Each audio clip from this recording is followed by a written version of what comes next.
really a privilege and a pleasure to have you here at the Asser Institute at a meeting which consists of two parts actually, your lecture this morning and a small seminar in the afternoon, which we have organized. My name is Ernst Balling on behalf of the Asser Institute, but also on behalf of the Scientific Council for Government Policy. It's a joint activity of the two institutions. The Scientific Council for Government Policy is represented here also by my colleague Professor Dijsselbloem, who will also be here in the afternoon at the afternoon session. Well, I see here quite a lot of colleagues and friends and students and fellow teachers. I recognize one of the former members of government, former Minister Wim van Ekelen. Pleasure to have you here, and some of the veterans of the Asser Institute. My predecessor, Michiel Scheltema, is here. But most of all, it is important, of course, that we have you here. So thank you very much for coming to the Netherlands on the occasion of the growing interest for what you have done over the years. Professor Dieter Grimm is a professor of constitutional law at the Humboldt University, but also fellow and former chair of the Wissenschaftskolleg zu Berlin and professor of comparative constitutional law at Yale University. He was the member of the German Federal Constitutional Court, Bundesverfassungsgericht, from 1987 to 1999, and 1987 was just briefly after the Solange II Urteil. And he has contributed to the development of thoughts in German constitutional law on the European Union and the relation between the European Union and domestic law of the member states. Well, these questions are of enormous importance for us here in the Netherlands and other member states now that we are preparing for a new phase in development of the European Union. And exactly at that moment, I read it first in German, Professor Grimm published this book, Europa, ja, aber welches, zur Verfassung der Europäischen Demokratie, which has been translated with an updated introduction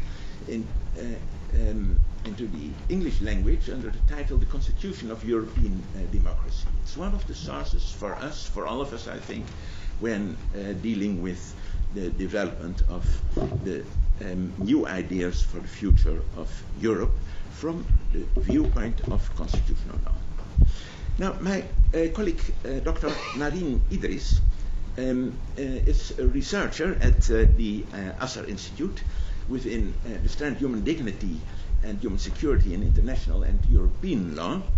Narine has master's degrees in International Human Rights Law from Essex University and Leiden University, and the title of her PhD thesis is Legal Constraints in EU Member States as Primary Lawmakers. And that is a subject that is certainly also related to the subject that Professor Grimm has dealt with in his book. So I'm very happy that Narine is willing to take care of the rest of the morning session with the Q&A session after Professor Grimm's lecture. Now I leave the floor first to Narine, and then of course to our guest of honor. And thank you very much, you all, for joining us here today.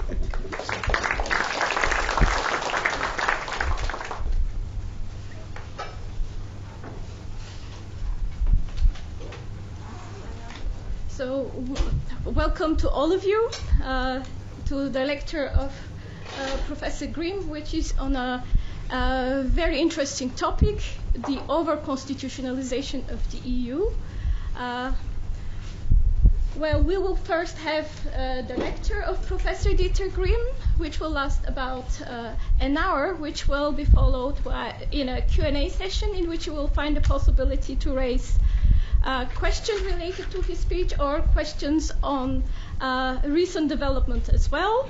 So without further ado, I would like to give the floor to Professor Dieter Grimm. Thank you very much.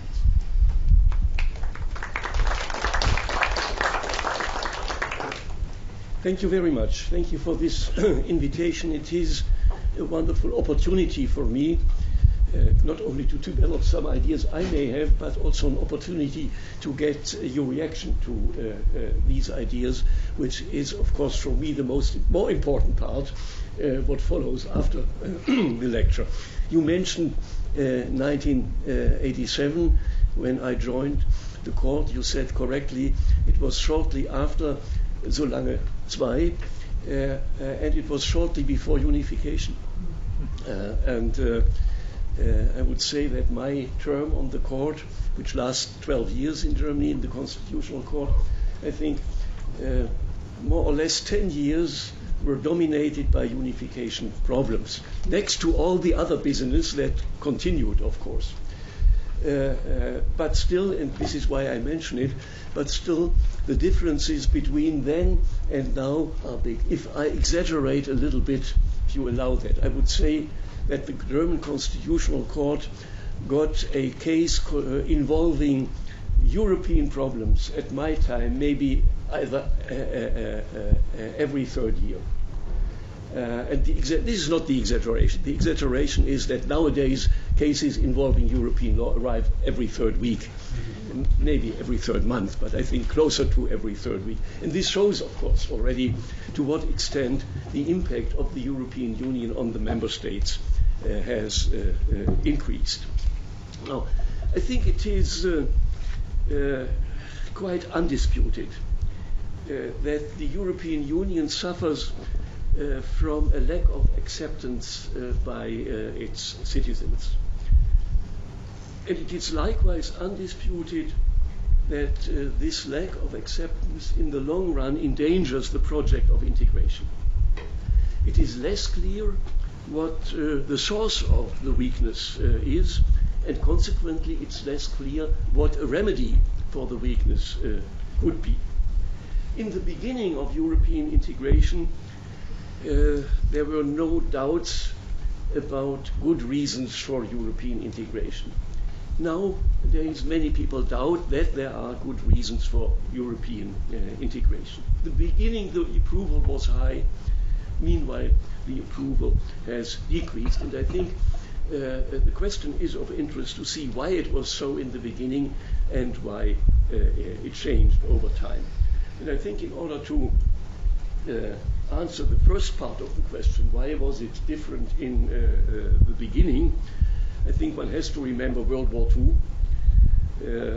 And after the sufferings of World War II, which affected, of course, both, not only the losers, but also the victors of World War II, the willingness to confront the danger of another war among European states more effectively than it had been done after World War I was very great.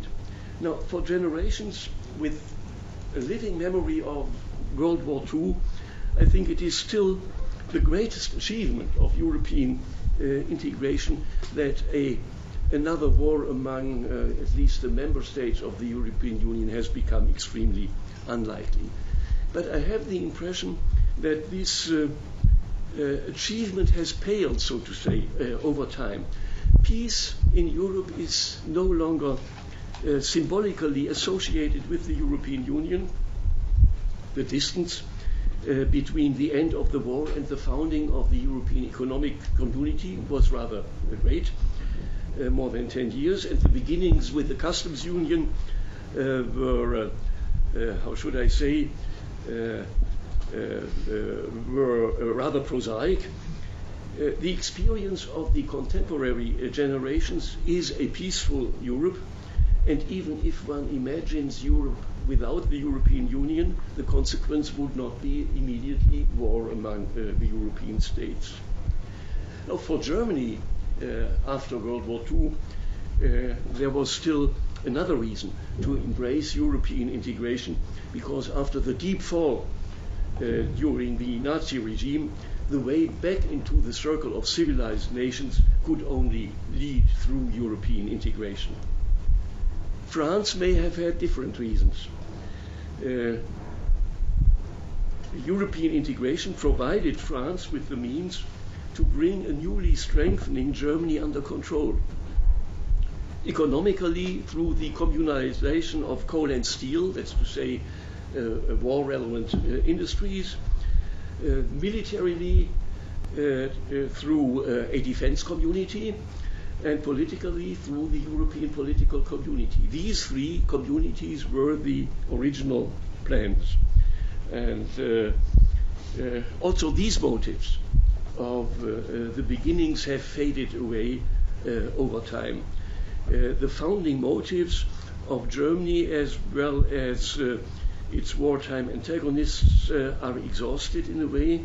Germany is once again a respected member of the community of states, closely integrated within this community. It's no longer regarded as a threat to peace.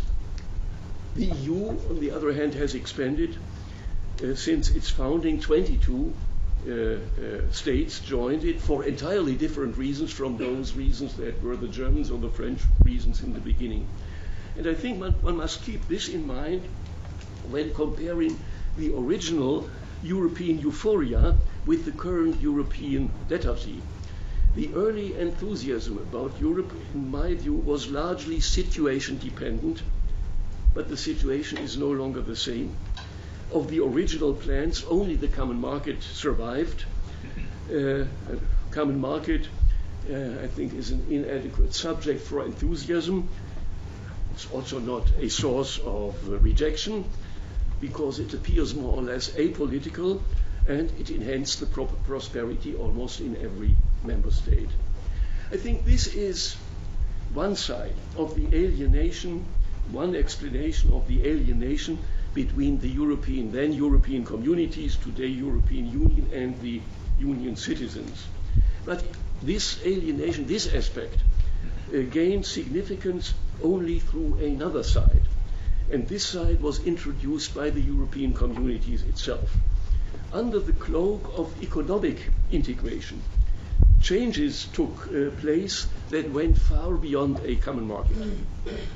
And these changes were not immediately perceived by the public, and much less were they made an object of a political debate.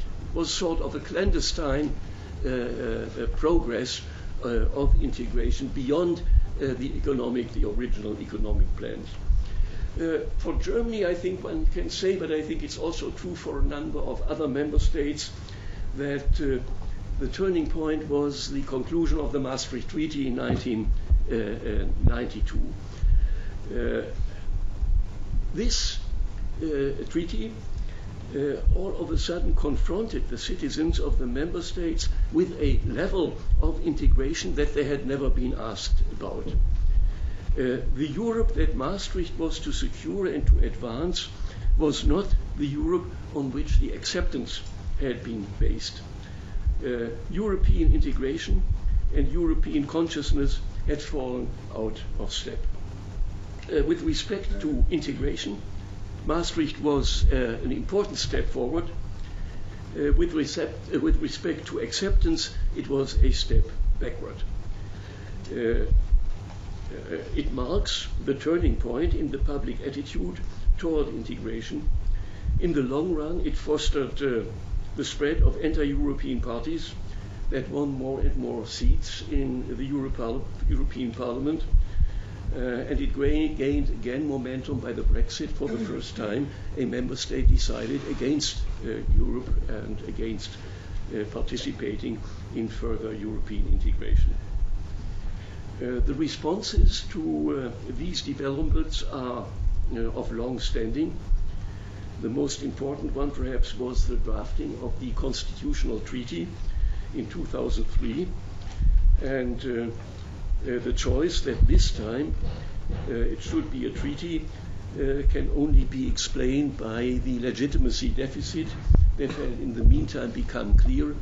Integration by constitution was the idea. It works in a number of member states where constitution is the integrating factor, and the hope was that also a constitution for Europe might have the same effect and would create a stronger bond, so to say, between the EU and its citizens. But this too misfired, and your country helped. in denying its success.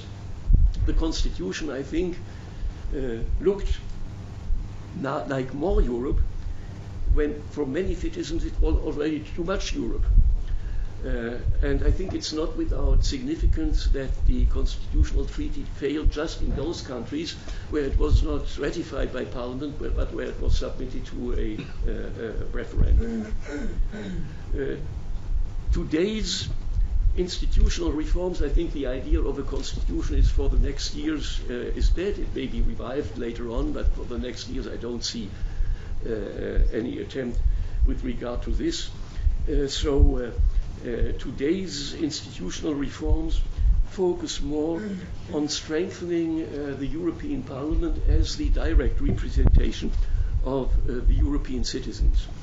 And toward this end, it is proposed that the European Parliament be endowed with those powers that national parliaments used to have. And the hope is that a full parliamentarization of the European Union will solve the legitimacy problem by placing the elected representative of the people in the center of the system instead of the Council, who is still now the center of the EU. But I think that these hopes, combined with a full parliamentarization of the European Union, could only be fulfilled if the reasons for the legitimacy deficit stems from the lack of powers of the European Parliament. And I think this is far from being obvious. More to the contrary. There's one significant development.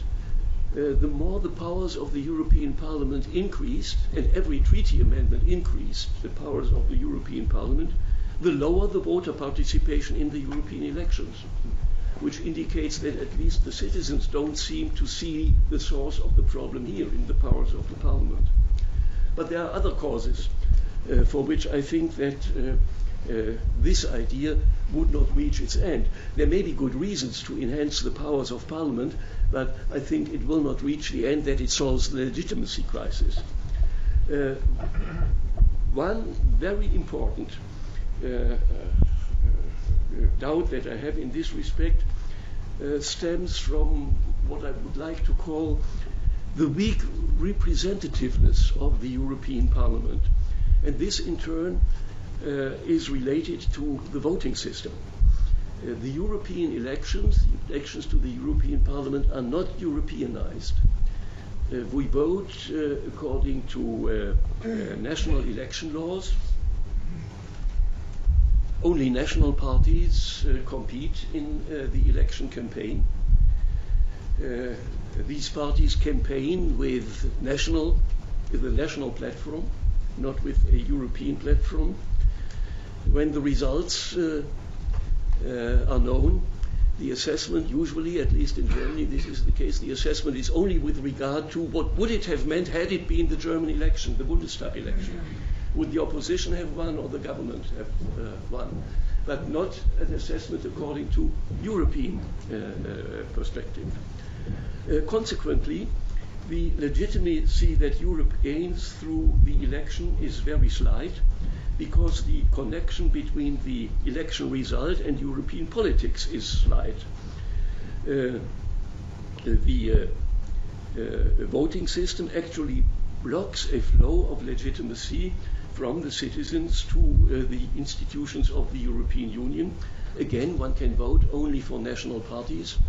The number of national parties that is represented in the European Parliament after the last election is over 200. And these parties do not play any decisive role in the parliamentary process. This is the share of the much smaller number of factions that are founded after the elections but don't have any roots in societies and are not in direct touch and contact with the voters. So we have this strange system that we vote for parties that don't play a role in Parliament, and the factions that play a role in Parliament we cannot vote for. And this certainly has an effect on the feeling of being represented by the European Parliament, by the citizens. The Europeanization of party programs comes after the election. That's to say, voters don't have a chance to make up their mind and vote with regard to competing European problems. This is done later. And so I think that it would be an urgent demand.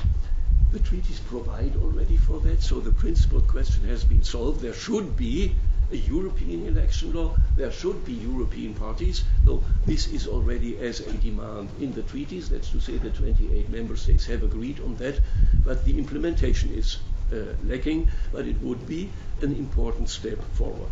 But again, I discussed this under this perspective, would it solve the legitimacy crisis? And there again I have my doubts. I think it would be an important step, but one couldn't hope that with these all the democratic problems of the European Union would be solved.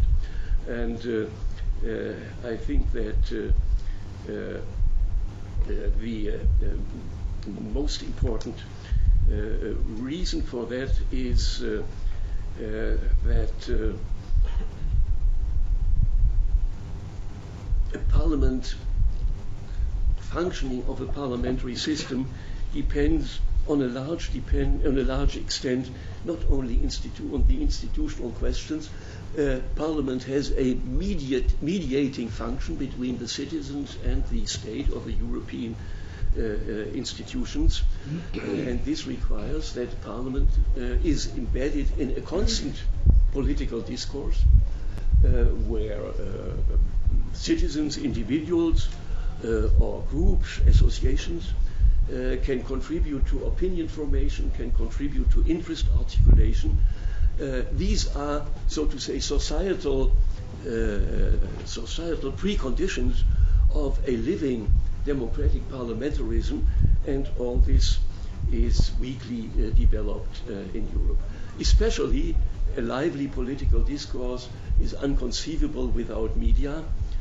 Mass media, be it newspapers, be it TV or other forms, more recent, more modern forms.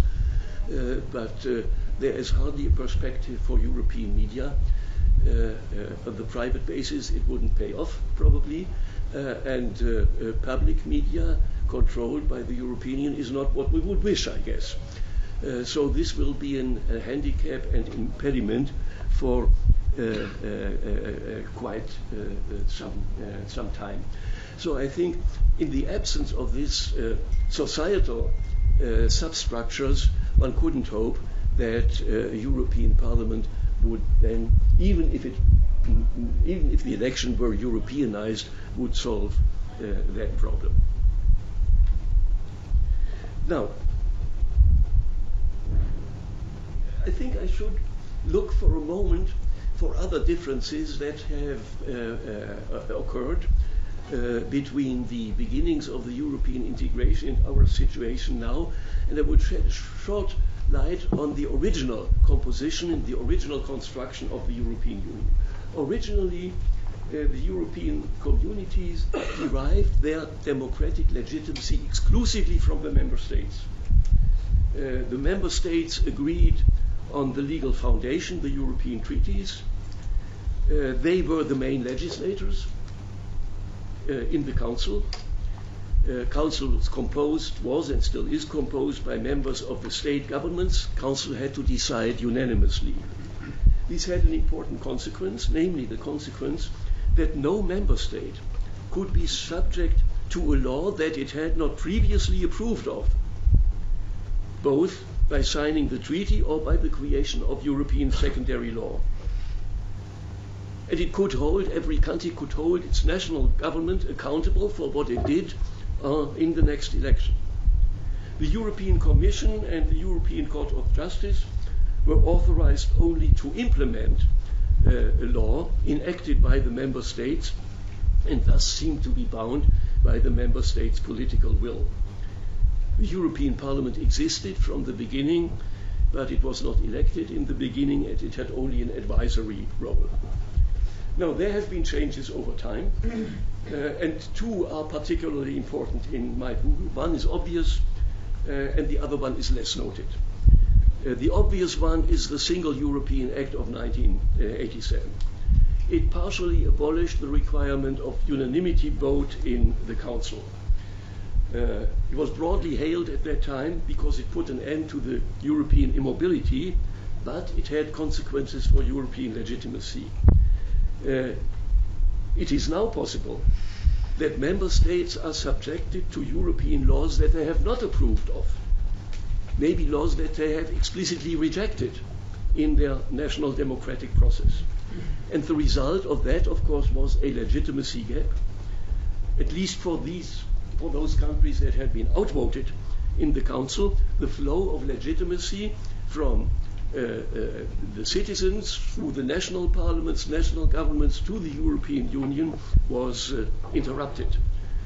And this gap could no longer be closed on the national level, it could only be closed on the European level. And this is why the European Parliament became an elected body as of 1979. We had the first election of the European Parliament. Since the consequence was that the legitimation that was originally a monist legitimation exclusively coming from the member states through the Council was replaced by a dualist legitimation, the larger part still coming from the member state, the smaller part a genuine European legitimacy flow coming from the European elections. And since then, the powers of the European Parliament have constantly been expanded with every amendment of the treaties. Now, the less noted change.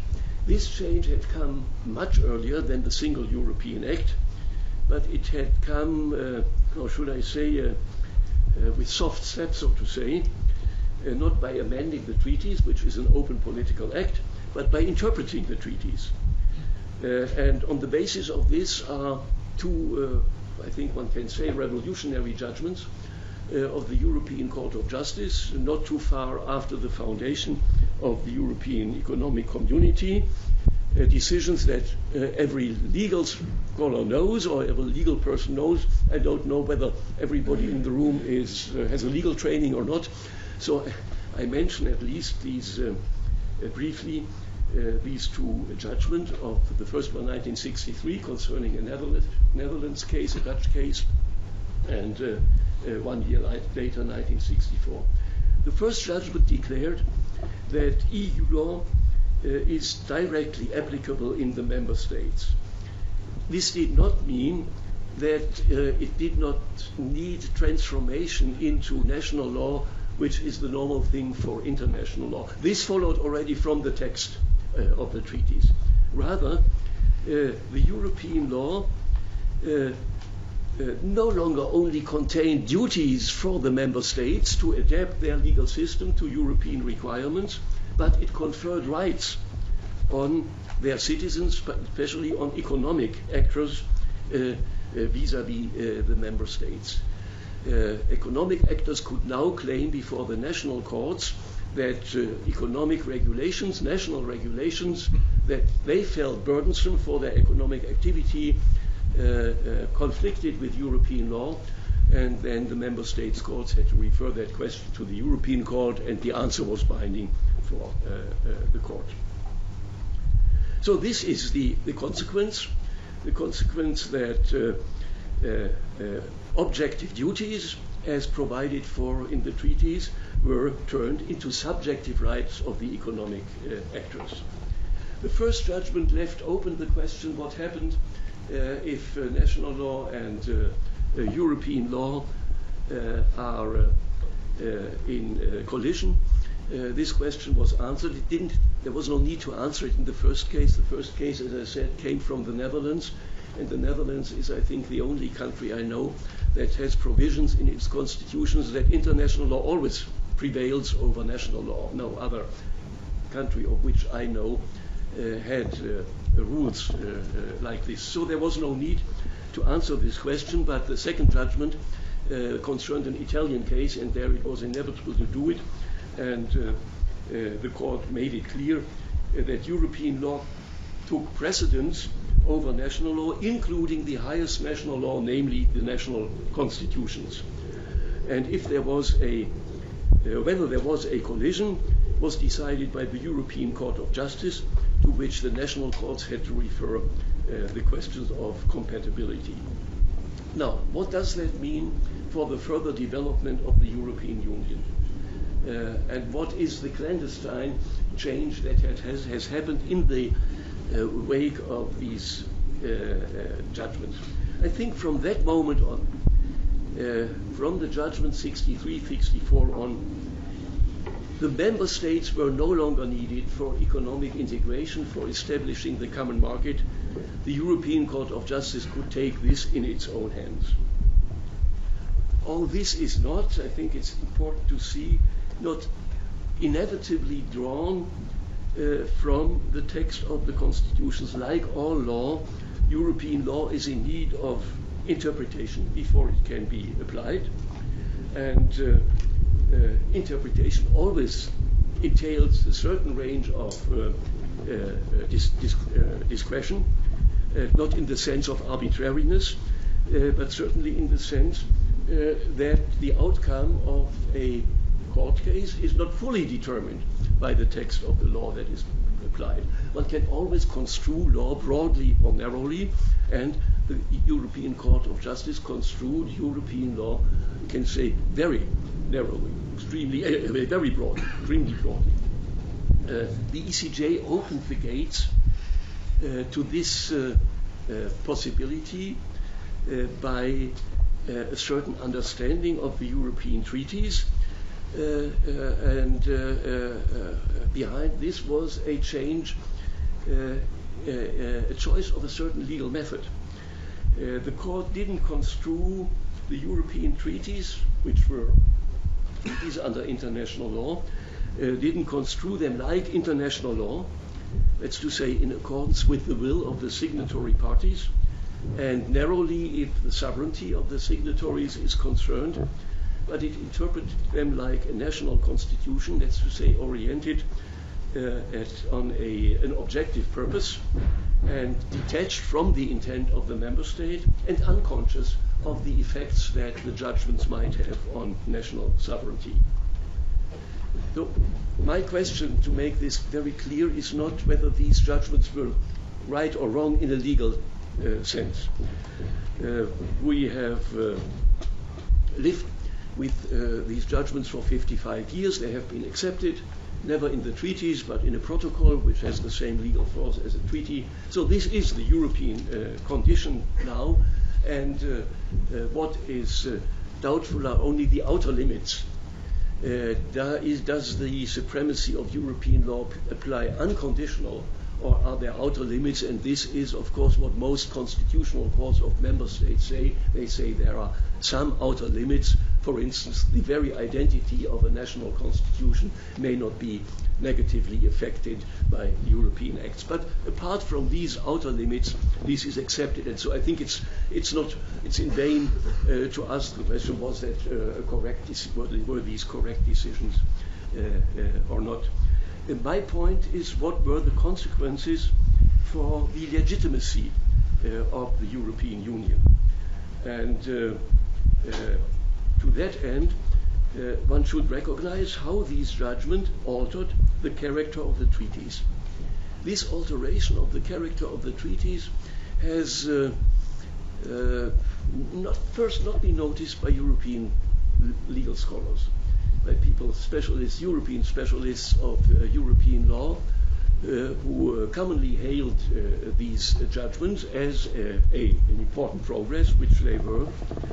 The more distant observers from the United States saw a little bit clearer, and what they saw was, what they said is a constitutionalization of the treaties, which doesn't mean that the treaties had become a constitution. This is not in the power of the court. This could have been done only by the member states, by amending the treaties.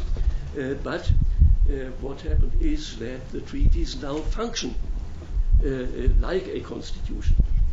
That's to say, European secondary law that contradicts these treaty. Constitution is invalid, but even more important, also national law that is incompatible with the treaties loses its applicability. So these two judgments were the point of departure for an enormous thrust toward European integration. And this precisely at the time when the integration was politically stagnating. The consequence is that since then we have two paths toward European integration instead of one. We have the original path provided for in the treaties, namely amending the treaties or enacting European secondary law. This is a political path. And we have a second path which was not provided for in the treaties. This is a legal path that only the ECJ could take by interpreting the treaties. In the first case, member states transfer powers to the European Union. In the second case, member states are stripped member states' powers are stripped from the member states through the jurisprudence of the European Court of Justice. And I think most people agree that the European Court of Justice pursued the second path on which only it could act and no political actors could act, only a judicial actor could act. Pursued this path with missionary zeal. Some people say this was a court or is a court with an agenda. But the court's path toward integration remained largely below the attention threshold of politicians and of the general public. In retrospect, this line of jurisprudence that developed after the two decisions is usually told as a success story, and I think it is a success story. It's a tremendous success story, but it's a success story if I only look to the economic integration.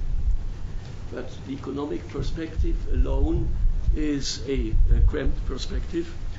The economic success story has a legitimacy downside which has never been fully acknowledged. Far beyond establishing the common market, the powers were used to bootstrap powers and constantly reduce the realm of national regulation.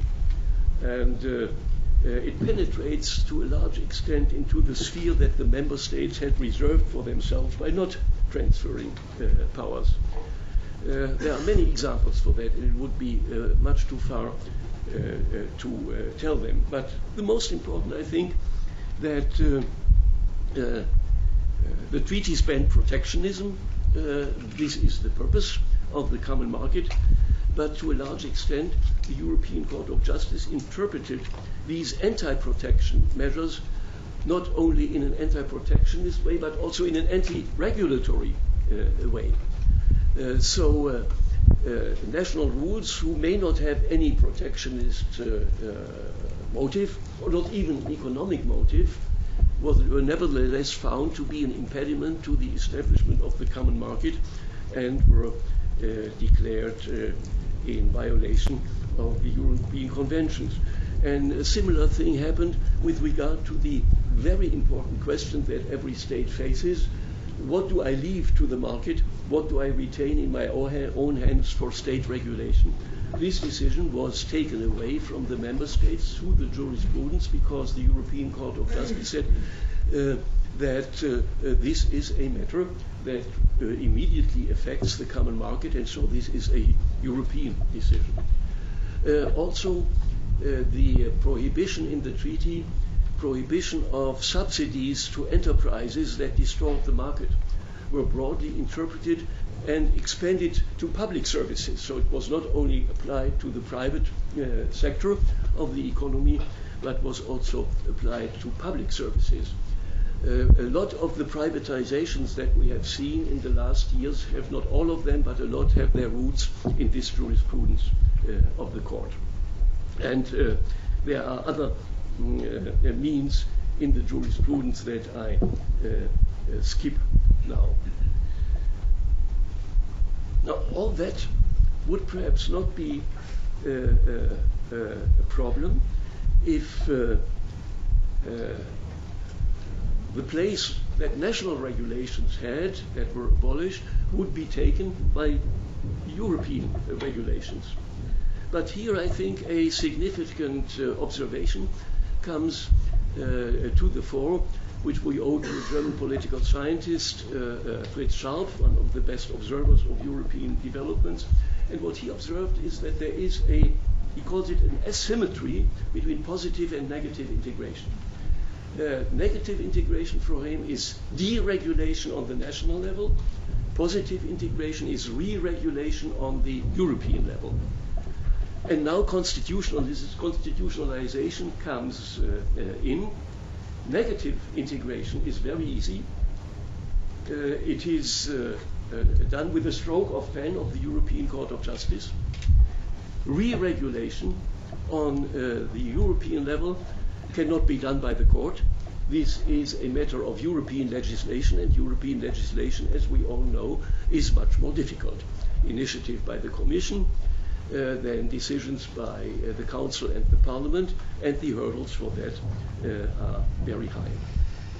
This asymmetry, combined with constitutionalization, I think, is also responsible for the liberalizing effect that the jurisprudence of the European Court of Justice has.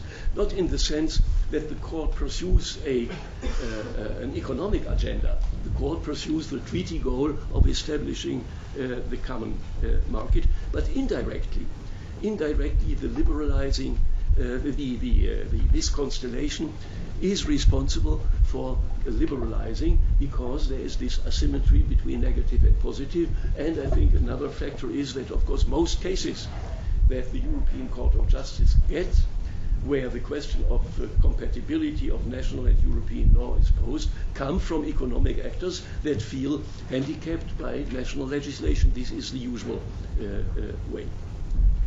The most recent example, I just mentioned it, is a very strong rollback of national fundamental rights in favor of the European Charter of Fundamental Rights. Again, this wouldn't be a big problem if the fundamental rights are more or less the same. And textually speaking, this is the case. I think that the Charter of Fundamental Rights is a very well drafted charter, much more elaborate than, let's say, the Bill of Rights of the German Constitution. We have 19 fundamental rights. The European Charter has 50. But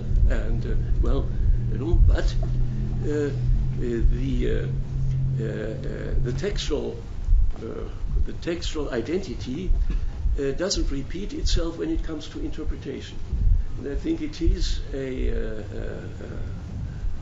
alarming discrepancy that in the jurisprudence of the European Court of Justice still economic rights have a higher status than personal rights, privacy rights, communicative rights. It is just the opposite from member states. In member states, economic rights are the weakest rights. That's to say, the legislature has most leeway when it comes to regulating the economy, very small when it comes to personal right, privacy, freedom of speech, etc. And in Europe, this develops a little bit into the different direction. Now, you may ask yourself the question, perhaps why, if the member states find much of that what is going on detrimental, why have they not resisted? After all, the European Council determines the contours, the extent, the pace of the integration. The Council of Ministers is still the principal legislature. So the member states should have been able to correct the jurisprudence if they thought it has nothing to do with their intentions when they concluded the treaties, or it produces detrimental effects. The answer is they couldn't, and the reason why they couldn't is constitutionalization. Constitutionalization prevents it. What do constitutions do? They remove certain questions from the political realm and from the political decision making. Everything that is entrenched in the Constitution is no longer open to the democratic process. This is the purpose. This is what we have. constitutions for, that certain things are agreed among the political competitors and not open for majority rule. And also this means, of course, that with regard to everything that has been regulated on constitutional basis, elections do not matter.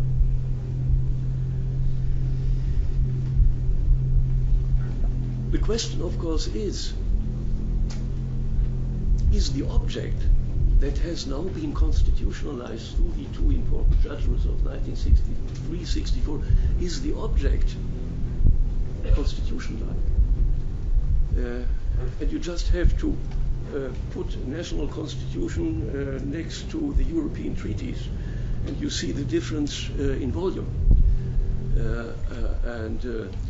There are some people who think this is a case of juridical aesthetics. Yeah, it was not a good idea to write so much into the treaties, but there is much more behind it. Everything that is regulated in the treaties now participates in the functions, in the effects of a constitution. And we can see that the European treaties are so voluminous because a lot of things that would in every member state be ordinary law are in the treaties, and by the constitutionalization of the treaties participate in the constitutionalization, that's to say, are withdrawn from the political process, so that the politically legitimized and accountable institutions of the European Union are not only excluded, they cannot change anything. Or better to say more precisely, in order to change anything, they would need a treaty amendment, and everybody knows how difficult a treaty amendment is, and it's almost impossible to reach a treaty amendment in order to correct, let's say, a line of jurisprudence. So this is the situation, and this is why I would like to add to the originally American observation, now generally accepted observation, that the treaties have been constitutionalized. The observation I would like to add is Europe is over-constitutionalized. And we can say, may sound surprising for one or the other, the more constitution, the less democracy. And national constitutions restrain themselves because they make the fundamental difference between rules for political decision making and the political decisions themselves. But this difference, which is crucial for constitutionalism, is negated or watered down on the European level. The distinction between rules for decision making and the decisions themselves is not obeyed. The treaties are full of the latter, and that means, to the extent that we have rules in the treaties, all the democratic mechanisms fail. I think you will see immediately that a parliamentarization of the European Union would pass over this problem completely. Yeah. This problem of over-constitutionalization would not in the slightest be affected by enhancing the powers of the European Parliament. So I think we face a situation where a lot of the reasons for the democratic deficit of the European Union have their roots in the European over-constitutionalization.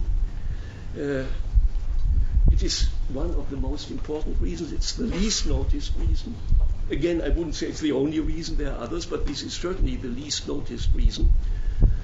So that I think that when one discusses remedies with regard to the democracy deficit, it would be important to start here and not to start with the empowering of the European Parliament, which may be useful or not, but here is the main place where to start with. And what could one do? What could one do if it is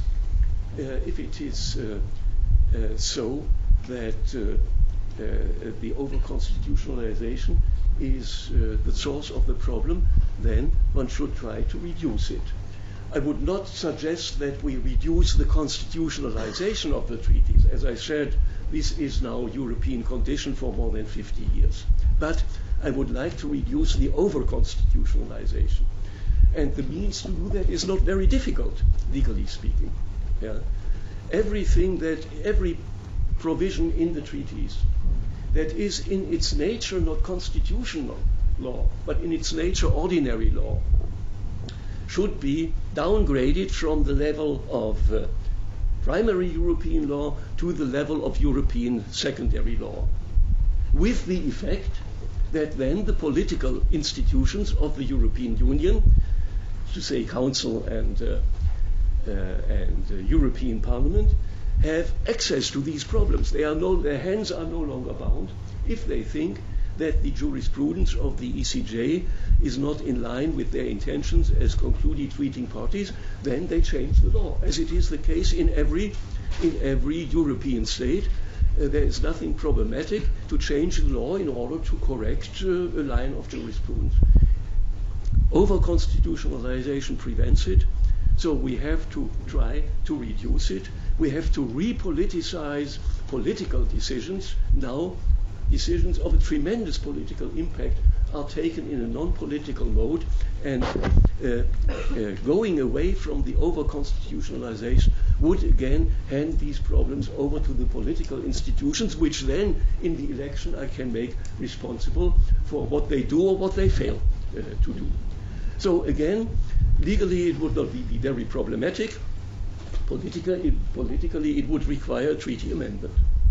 That's to say 28 or maybe soon 27 member states, and I realize that this is not very easy to obtain. But I think I'm not a politician. I am a legal scholar, and I think if I see everybody complains about the legitimacy deficit, and I think I see one of the important reasons, and I see a remedy, I have to express that, regardless of whether it is easy or not easy to realize it. This is the function, the division of function between a scholar and a politician. But if the politicians don't use the possibility, then at least I have someone to blame for failure. Thank you very much.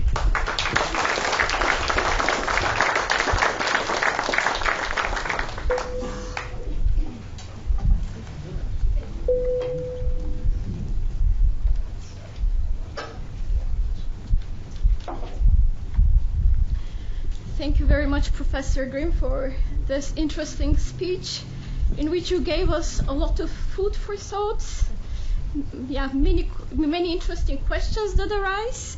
But before I pose my questions, I would like to first turn to the audience to see if anybody has questions. Yes. Well, I'm Willem van Ekeren. Long time ago, I was in charge of European affairs in the Dutch government. So many of these things sound familiar to me. And also, I think in the Netherlands, we have several people, Luc van Middelaar, for example, who is making some of the points you are making, that much of the regulation side has been depoliticized. And he stresses more the events policy, and that of course he wants to do mainly through the European Council. But my main question, Professor, is you haven't spoken much about the role of the European Commission. And from a small country, I think the role of the Commission is essential, because the Commission prepares its proposals so carefully that they know already the reactions of the member states. So they come with their proposals with a sort of median of the positions of the member states. And I think that is one of the main reasons why this depoliticization has been possible. Otherwise, I don't think it would have happened. If the Commission had come with proposals which were completely unacceptable to some, then I think that would have been. So in that respect, I wonder. I can see that the Commission has lost some of its influence over the past 10 years or so, but that was more because the grand politique has taken over from the economic side. I agree with you there. But well, and then secondly, I think you are a bit too pessimistic. I think in the first place, Brexit has shown that European Union is important. There is no other country which wants to leave. Well, before that, there were several countries which we thought might be having an exit too. And secondly, the economic situation is getting a lot better, and that is maybe an important point also for the complaints about European integration. I think I start with the second part of the question. I would like to make it clear that I'm an ardent defender of the European Union. I think that it is an important innovation, and I wouldn't like to miss the European Union. I think the number of problems that can no longer be efficiently solved on national level is growing, is not diminishing. That's to say, politics have to internationalize themselves, and the European Union is the most advanced example for that. Only I think that some things could be better in the European Union, and this I concentrated on, but I'm far from wishing or desiring that we should reduce European integration. We should redirect them in a certain way. Now, the Commission didn't play a role in what I said. You are right, it didn't play a role, because I have no real objection against the Commission. I think that the change which I would feel necessary is that not only the Commission has the initiative for European legislation. I think this, for me, is a little bit outdated. I think all three participants in European election, namely also the Council and also the Parliament, should have the right to initiative. But basically, in my perspective of the legitimacy problems, the Commission doesn't play an important role for me. I agree with the function. What I would not like is to adhere to the reform plans of those who would like to parliamentarize the European Union, with what I started. This doesn't mean, of course, not only parliamentarizing, extending the rights of the Parliament, but it also means further consequences, namely transform the Commission into a true government, a parliamentary government, and it means downgrading the Council. You cannot enhance the powers of one institution without diminishing the powers of other institutions, and the loser in this game would be the Council, and the Council is the only institution through which the member states can speak, and I would not see any progress in terms of legitimacy and democracy if the member states were degraded to a junior partner of the European Parliament. So in this respect, I have my concerns, but the Commission as it is now is fine with me, basically.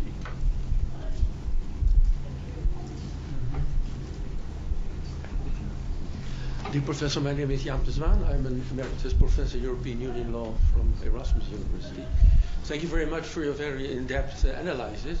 I must confess I was also a bit surprised about your skepticism with regard to developments on the one hand of the integration process, on the other of how the court has dealt with the principles of and so on. I think first of all Maastricht, of course, I think was a reflection of vision. That, of course, you cannot end up cooperation in the economic domain without complementing the economic domain with a domain in the context of foreign policy and justice and home affairs. So I think it was an excellent choice to do that. And with regard to the role of the court, I must say, obviously, I think they interpreted indeed certain principle, direct applicability, as a principle embedded in the treaty right from the start, in order to guarantee uniformity, which is their primary task, isn't it? They stand for correct application, interpretation of the European Union provision, broadly speaking, whereas primary law or secondary law. So I think it was I've always tried, and perhaps as a representative of a smaller member state, but in my legal proceedings and as an agent of the Dutch government before the court, I always defended this very broad approach in order to ensure consistency, uniformity, and also in order to indeed have the ordinary citizen profiting from what member states have concluded themselves by making these kind of settlements in the treaty.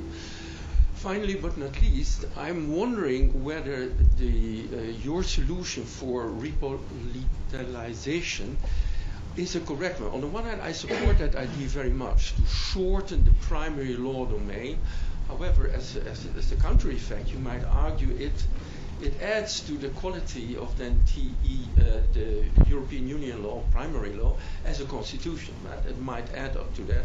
But on the other hand, I'm also wondering whether downgrading large parts of the TFEU, because the implementing text, to secondary law level, whether that solves the problem with the court, because the role of the court will remain the same. They have the jurisdiction, they will apply the same rules, and I'm always glad that they did so.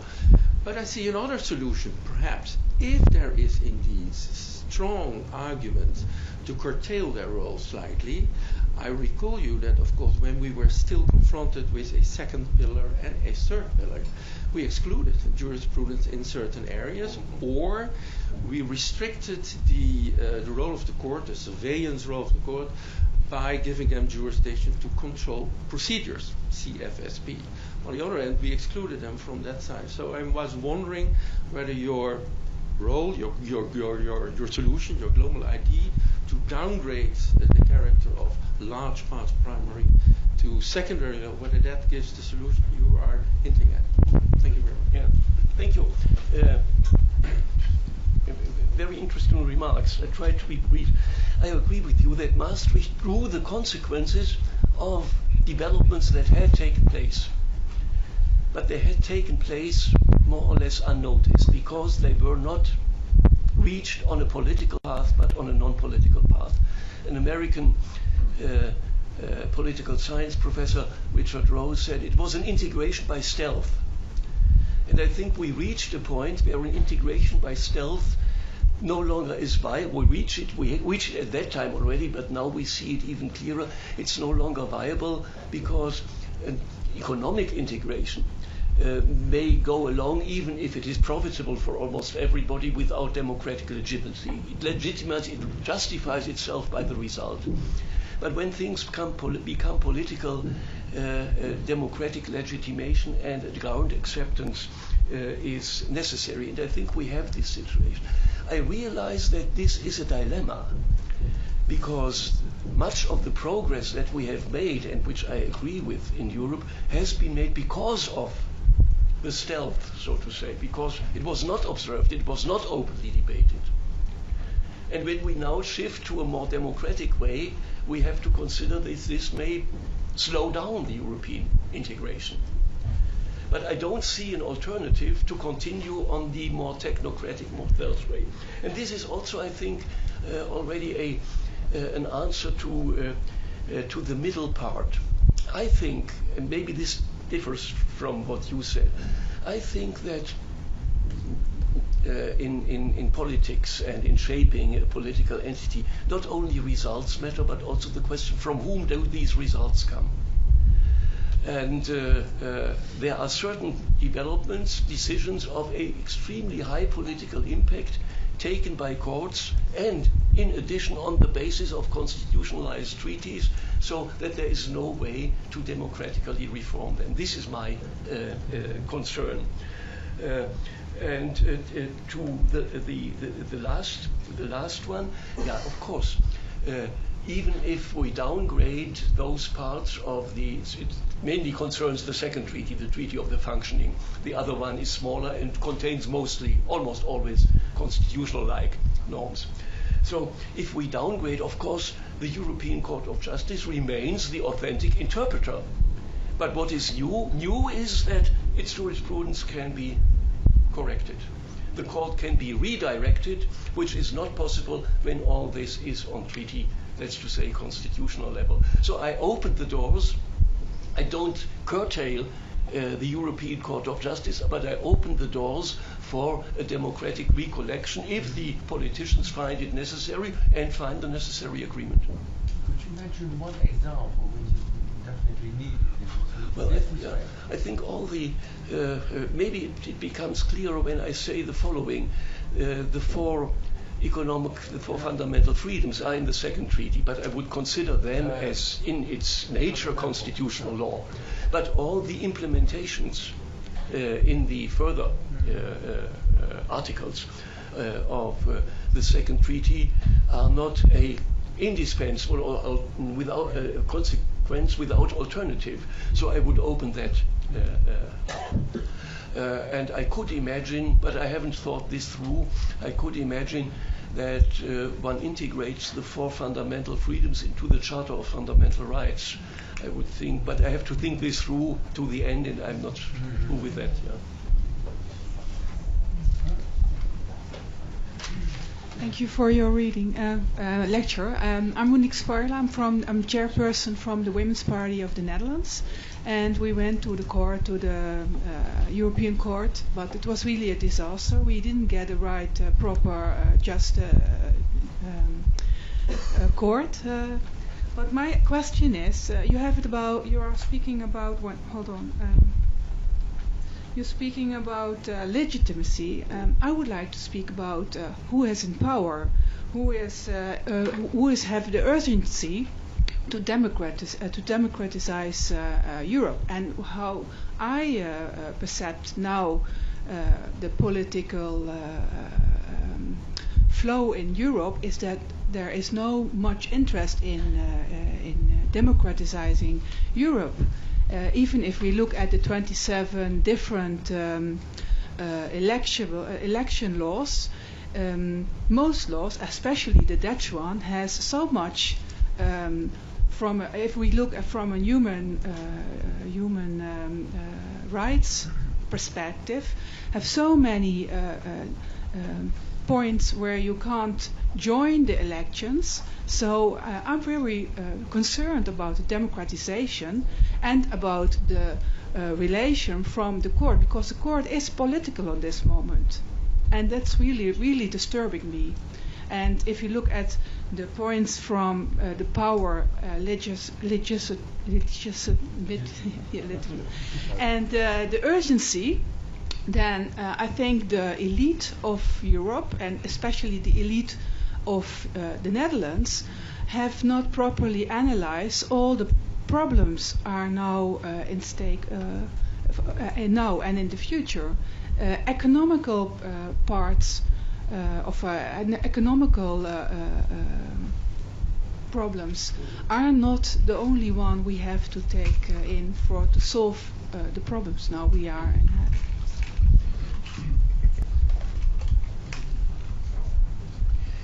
The court is political. This is said about many courts, certainly about the court of which I was a member. But I think we have to differentiate what is political about it. If you have a constitutional court, and since the treaties are constitutionalized, the ECJ is sort of a constitutional court, what is political? Political is always the object. Constitutional courts decide about products of the political process, so the object is always necessarily political. If one finds that unsupportable, then one has to do away with constitutional review. The effect is also political, whether a law enters into force or not, or whether Germany can send troops to Afghanistan or not, or whether Germany ratifies the Lisbon Treaty or not, is extremely political. But the internal process of finding the answer to the question that comes out of politics is not political, but is a juridical answer with which I mean legal arguments play a role, and the question is not decided according to political preferences, to religious belongings, to economic interests. So I think it's necessary to differentiate that. And of course, I am, you said you get a bad answer from your court. I have a lot of criticism, even of the court of which I was a member. I didn't be in the majority in every case, and the court is composed by two senates, we call them senates, two chambers, and I very often did not agree. But this was not a judgment about that it is a qualitative high juridical body, and I would say the same thing for the ECJ. So I don't blame the ECJ for not having good jurists. Yeah, they do. But it is a court with an agenda, and that shows that some element in addition comes to it. Now, no interest in democratizing the European Union. My observation is a little bit different. I mean, the most critical talk about the European Union is its lack of democratic legitimacy. So this is this is not only a German observation, also in other countries where I am. So this is really on the agenda.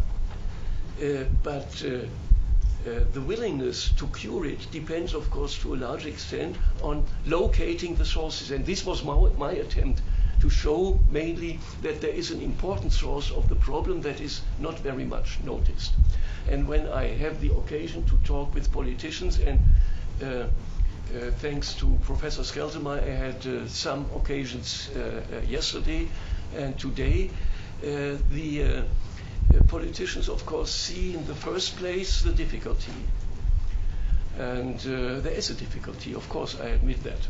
There's a difficulty, but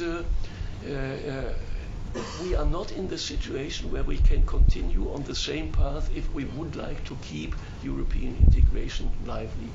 What politicians usually try to avoid is a principled discussion on what is the ultimate end? If the integration has been completed, what is this? Is this a European state? Which the new social democratic leader, Martin Schulz, says clearly, within a time frame of 25 years, I want to have a European state. Or is it going back to a purely common market? Or is it something like we have now, but with some of the problems improved? And this discussion is usually avoided, and the answer of politicians is, we decide that when it is up to for decision. But in the meantime, lots of decisions are taken that narrow the room for the final decision. So I think what we need is a principled discussion about what is the ultimate end of the European integration. I would ask for that very seriously, but it's difficult to get politicians going in this respect.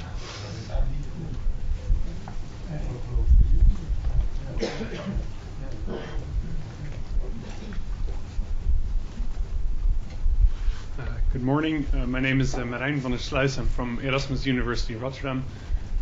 Thank you again for your talk about this very interesting topic.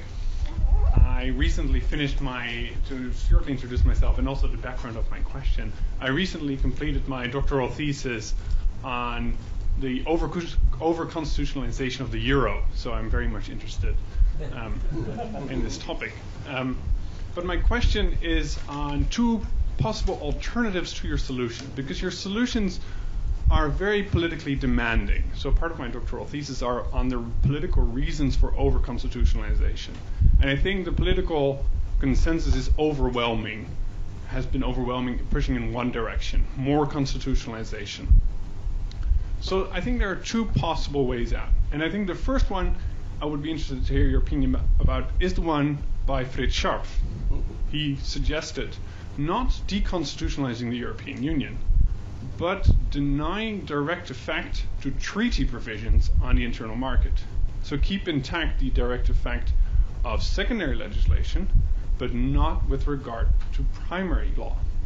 So that would leave intact the possibility to legislate on topic and to demand that Europe find consensus on specific topics if they want to maintain the internal market on specific parts. And there is, of course, already a lot of secondary legislation, but deny direct de facto primary law. So that, I think, would be a smaller step, so less politically demanding. It's a way to get there. Another solution, I think, is to get this question away from the politicians and to put it back in the hands of jurists. Now, Article 23 of the German Constitution mandates that the German government pursue European integration in accordance with democratic principle. Your argument is that the over-constitutionalization is against democratic principle. One could make, therefore, the argument that any treaty that continues on the path of over-constitutionalization is therefore in violation of Article 23 of the German Constitution. So all the talk about further integration, if it happens by treaty, why not ask the court, the German Bundesverfassungsgericht, to say, well, that is in violation of the German Constitution. It would be a complete reversal of their way of how they apply democracy. But I think it's a more principled one. And especially based on your talk, I would like to hear your opinion on that. Yeah, this is very interesting, of course, very helpful to see that there are alternatives, and maybe alternatives that are even a little bit easier, perhaps. I'm not sure, but it's interesting. What I don't know whether we have the same suggestion of Richard in mind. The one I have in mind is that he suggests that the member states have the right to override decisions of the European Court of Justice. This is a solution that exists in some democratic countries. It exists in Canada, it exists in the UK, it exists in New Zealand, where the court has the power to declare a law of the legislature unconstitutional, and the legislature then has the power to say, but still I want it. This is not an ideal, a constitutional ideal, and these solutions came for very specific reasons. Without these specific reasons, I would be very hesitant to say that we establish an organ that has the authority to declare what is constitutional or not, and then have another organ which is submitted to this and can say, but I don't care. Why do the Canadians have it? The Canadian Constitution didn't have a Bill of Rights until 1982, but they wanted to have one, but Quebec disagreed. And Quebec was afraid that a Canadian Bill of Rights would have a unitary impact on Canada, so would undermine the independence or the specificity. And so the price to pay was the override clause. In this situation, I would also accept it. Better a Bill of Rights and constitutional review with override than nothing of that. And by the way, the Canadian Parliament never used it. The Quebec Parliament used it once. The Brits have it because they cannot get rid of the principle of parliamentary sovereignty. So they reconcile parliamentary sovereignty with judicial review by saying, but Parliament has the last word. Has never used it up to now. In Europe, who knows how things would be.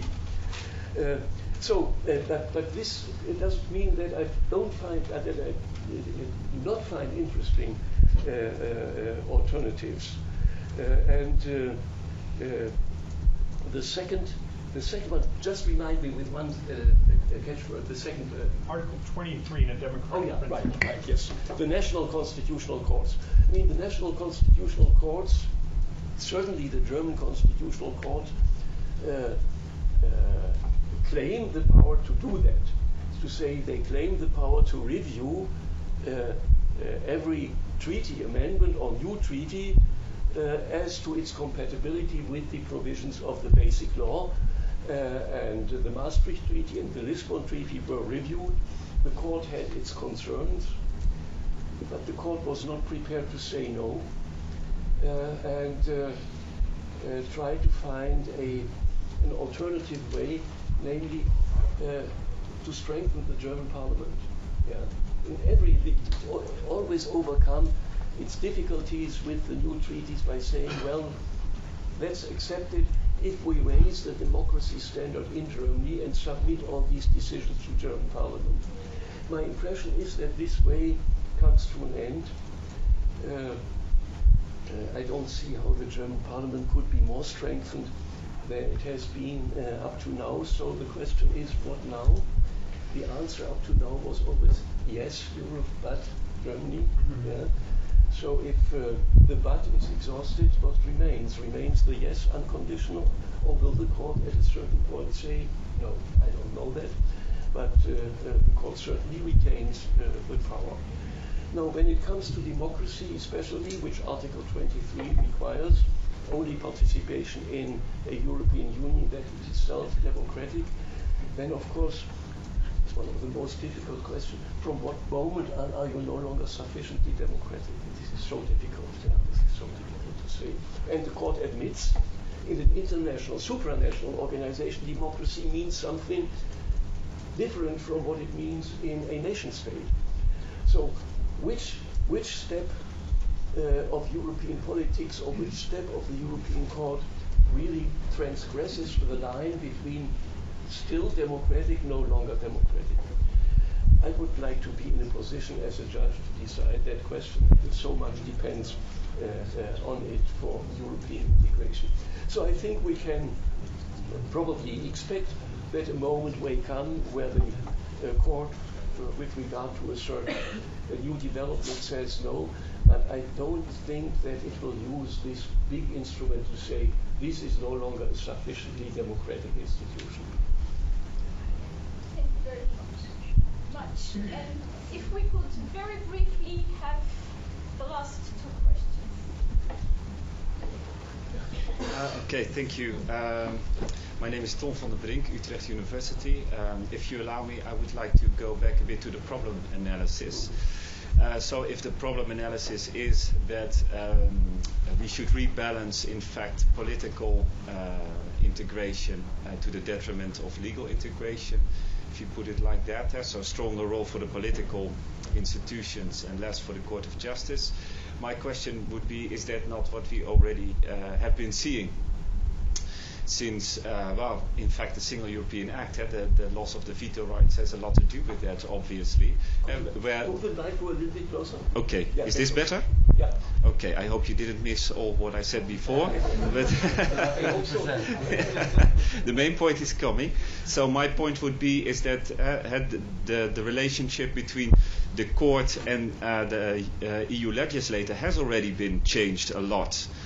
Since the 1980s, where we see in quantitative terms much more legislation, but also in qualitative terms, not just technical rules, but also politically sensitive issues have been regulated by the EU legislator. So we have already seen a bit of a rebalancing of the political versus legal integration. And in my view, that is also very much visible in the area of freedom, security and justice, where we indeed have a model that seems a bit to be what you suggest. So a lack of clear treaty-based rules and obligations, but a system based on legal basis for the EU legislator to act. So there we depend a lot on what the EU legislator does in the field of migration. So has your solution already been realized to some extent? And what is the relation then to what you mentioned about veto rights? Because that seems to be contradicting the solution that you want a stronger role for political integration, but if we get the veto rights back, then my suggestion would be that probably strengthens the Court of Justice then again to the detriment of the EU legislator. Thank you. Perhaps we can do the two together? Yeah, okay. Thank you, Siebe de Vries, also Utrecht University, and thank you for your definitely thought-provoking speech. Now, in the line of what my colleague Tom van der Brink already asked, and relating to Fritz Sharp's asymmetry of negative and positive integration, I would also put forward that this has partly been solved, definitely not entirely and definitely not satisfactorily, since the Single European Act, where we have actually since that time seen a lot of legislation which partly implements, partly corrects also the economic integration process, for example in the field of the environment or when it comes to food safety. However, there is of course a very important area which is left largely to the competence of the member states, and that's the social policy field. And there of course we see that it's very difficult for the EU to come up with a kind of correcting laws for the economic integration process, whether it's the Four Freedoms or whether it's the Economic and Monetary Union. But that would suggest perhaps more integration at the level of the EU, and whether that's included in the constitution or not, that's maybe another question. I think the two questions are on the same line in a way, saying things have become better than you describe them in a way. And I would not totally deny that. I wouldn't totally deny that. I think that I think that still the court is more integration friendly than understanding itself as a neutral arbiter between the member state side and the European Union side. Still, I think it is so that national law is submitted to strict scrutiny. European law is submitted to a very lenient scrutiny. I still see that the proportionality principle is applied to member states' law in a very strict way, in a very lenient way to European legislation. What I particularly see is a new development after the Charter of Fundamental Rights took force with the Lisbon Treaty. The Charter says that the European rights, of course, apply to all European institutions. That is what we need them for. To member states only insofar as they implement European law. And the court says implementing European law means also implementing national law, if this has some connection with European law. Now, the systems, national law, European law, are so much entangled now that it is extremely easy to always find, if one wants, a link between implementing national law and some connections with European law. So here I see a new problem. I see things going in a wrong direction, and especially because what I said earlier, there is a different understanding of the, so to say, the informal hierarchy in the Bill of Rights. More emphasis on economic rights there, more emphasis on personal rights there. Then also we have Article 53 of the Charter saying that the jurisprudence of the ECJ in fundamental rights matters may not affect the national standard of fundamental rights protection in their various fields.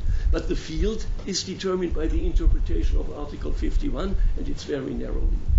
So I agree with you that from time to time I see judgments from Luxembourg where I say this could be an indication that things go into a more balanced direction. But for me it's difficult to say this is already a turn of tendency. And sometimes I'm hoping for such a judgment, like in the data protection case, for instance, or Google's Spain, etc., that this is a turn in another direction, but more or less they remain single. I also agree with regard to the asymmetry. There are fields where the gaps that were opened on the national level have been filled on the European level. Environmental law, I think, is the best example. And for many states, European environmental law was a progress compared to what they had. There are others where it is still open. What I found particularly interesting is that you refer to social policy, which is still a matter for the member states. Again, if my analysis that a lot of the jurisprudence of the ECJ has a liberalizing effect, then I think this puts pressure on national social policy, although the states are still those who hold the competences, because upholding a high standard of social protection ends up as a disadvantage for national industry in the international competition. So there is an indirect negative effect, which in situations where tax flow is high, as presently in Germany, is not remarkable. In other situations, it could be a problem. But once again, thank you very much for these. I took notes, and I will have to reflect on a number of things that you mentioned here.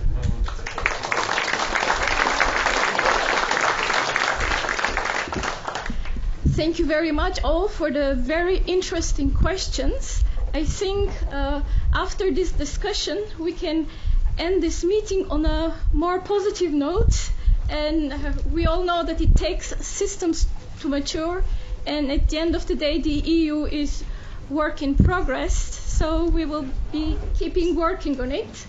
Thank you very much, both in the name of the Asser Institute and also the WRR. We have a small token of appreciation for you.